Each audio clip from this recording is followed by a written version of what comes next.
I mean, I don't doubt that we're going to see a number of lawsuits, as we do with all medications. But the long-term Over-prescription, yeah. Yeah, and I think a lot of these doctors, as always, are just being irresponsible. I think there's other ways of, hey, let's try you on an eating regimen. Let's try it, because there is a way to still live your life. But they're not going to make $1,800 a month. Correct, Come and on. that's the other part. Yeah, That's a exactly, problem. right? It's like going to an orthopedic surgeon. You need surgery, but is there other way? You could try rehabilitation. I'll send you this physical therapy, but get surgery. Yeah. And then you have the responsible one say, hey, let's send you to rehab first, a PT, and see how you feel from there. If that doesn't work, let's do a couple other things and then try. Then we'll have to go to surgery. But some don't care. It's like living around here with Botox and plastic surgery. I always say it's like some of these women look like aliens. And you're just seeing, it's like the doctor, this is their canvas. What are you doing? Why do these women have these cheekbones that make them look like they're from another planet? It's Their getting lips completely out of control. out of control. Yeah. So I mean, it's getting, the funny thing is it is getting better. Like they're constantly improving their ways to cut and chop and like pull the skin or whatever it is. yes. But it's still, that's the natural thing. Very unnatural. And a lot of them, I asked one of my doctors who his practice had a med spa part of their hospitals. And I asked him, I said, hey, what's going on with these doctors who are making these women with the huge lips and cheekbones and their skin looks so glossy because they're pulled so tight and the other things that they're having injected in there? Why are these doctors doing this as an advertisement? You know, that's like getting a Lamborghini and putting just obnoxious color on it. You're hurting it. Why? I mean, putting bumper stickers all over it. And he goes, well, think of it this way. If they don't do it, they know that they're going to go to another doctor that will do it. And they're still paying off their third yacht. Well, more like their third divorce. But and he goes, yeah. And he goes, also, it's another is a statement to my friends. Look how much money I put in my face. Look how much money I spent. Oh, I just went this. Look at this. And well, but that's the cost of their looks. You know, once again, it's something that has a negative effect if you just do too much, because Botox was supposed to just refresh, not completely alter. The fillers and everything else, from the threads to the new new things that they're coming out with, is just making them look more alien-like.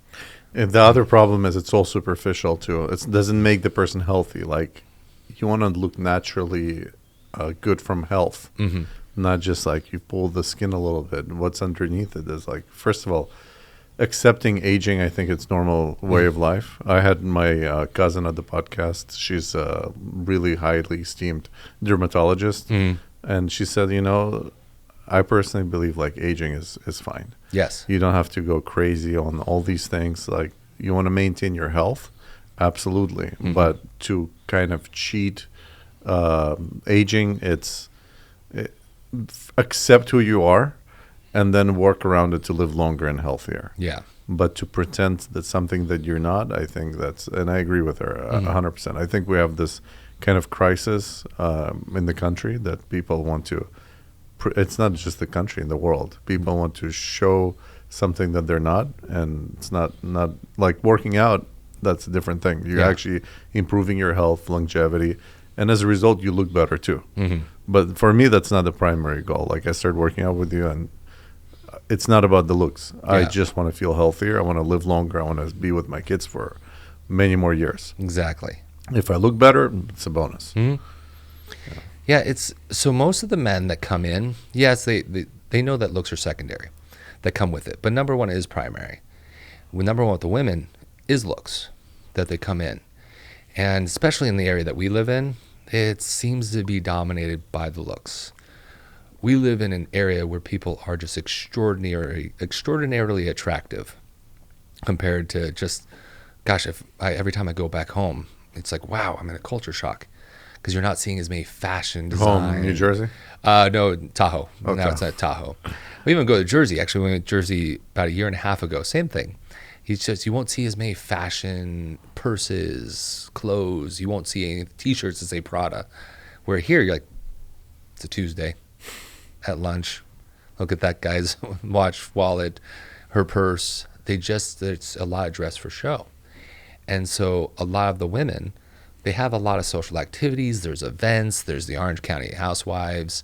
and they all think they have to look a certain way. They have to be so skinny. That's why Ozempic. I think I told you this one time. I was walking out by the school out front here, and I looked down, and there was an Ozempic pen. I'm like, this is so Newport. If you go to Compton, you find heroin needles. Right. Here you find Ozempic needles. And I kept it. I was going to do an Instagram like, this is so Newport. And I'm all, wow, that cost a lot of money. This is, what were you injecting in the parking lot? Like, wait till you get home. They need it now. It's the wealthy people's drug. It is the wealthy person's drug. Like, I thought it was cocaine, but now it's Ozempic. Do you see the South Park episode? Oh yes, all the moms. I feel that's what it is. Yeah. Is that they're like, I need it. You're like, no, you don't need it. Just keep on eating. But I should get it because Lois down there is doing it. Lois, you're like, okay, just because Lois is doing it and your friend is doing it doesn't mean you have to go do it. But they really, really think that they have to keep up this look, this persona. And same with the Botox and all the fillers. It's hard. And I think the aging gracefully, a lot of the women is also, especially in this area, the women forget that an older woman they actually get sexier. And they don't think that because they see the young girls and the older men are going after the young girls, and you look at the Robert De Niro's and they're going after the young girls, the Alec Baldwin. But there was a series of movies that usually people forget that these girls were older and they were sexy and they were icons and they were called Bond girls. The youngest Bond girl was Jane Seymour.